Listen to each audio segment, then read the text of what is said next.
ക്ഷേത്രത്തിലെത്തുന്ന ഭക്തർ ഇതിൽ സന്തോഷത്തിലാണ്. Kerala vision news, Kochi.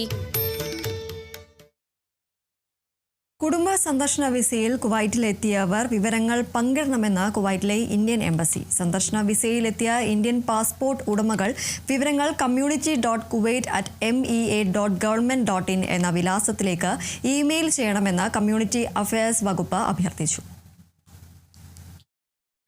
Passport copy, മുഴുവൻ പേര്, passport number, passport issue date, expiry date, Kuwait visa copy എന്നിവയാണ് അയക്കേണ്ടത്.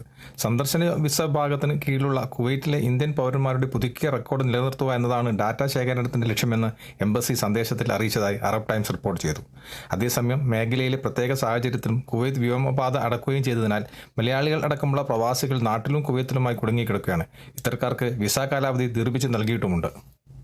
സന്ദർശന വിസയിൽ രാജ്യത്തെത്തി വിസ കാലാവധി കഴിഞ്ഞവർക്കും കഴിയാത്തവർക്കും 1 മാസവും കുവൈത്തിന് പുറത്തുള്ളവർക്ക് 3 മാസവുമാണ് ദീർഘിപ്പിച്ച് നൽകിയത്. വിസ കാലാവധി ദീർഘിപ്പിക്കുന്നതിനായി റെസിഡൻസി അഫയേഴ്സ് വകുപ്പുകൾ സന്ദർശിക്കുകയോ പ്രത്യേക ഫീസുകൾ നൽകുകയോ വേണ്ടതില്ല എന്ന ആശ്വാസമാണ്. ഫെബ്രുവരി 28 മുതലാണ് കാലാവധി കണക്കാക്കുക.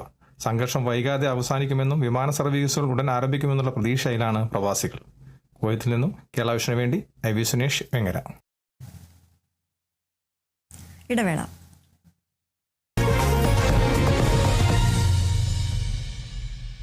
ഇന്ത്യയിലെ പ്രമുഖ NBFCകളിലൊന്നായ മാക്സ് വാല്യൂ 1500-ലധികം ജീവനക്കാരും 31 വർഷത്തിന്റെ പാരമ്പര്യവുമായി മുന്നേറുന്നു. ഇനി നിങ്ങളുടെ സ്വപ്നങ്ങളെ സുരക്ഷിതമായി നിക്ഷേപിക്കൂ. സർ, ആദ്യത്തെ കാപ്പി അമ്മയ്ക്ക്.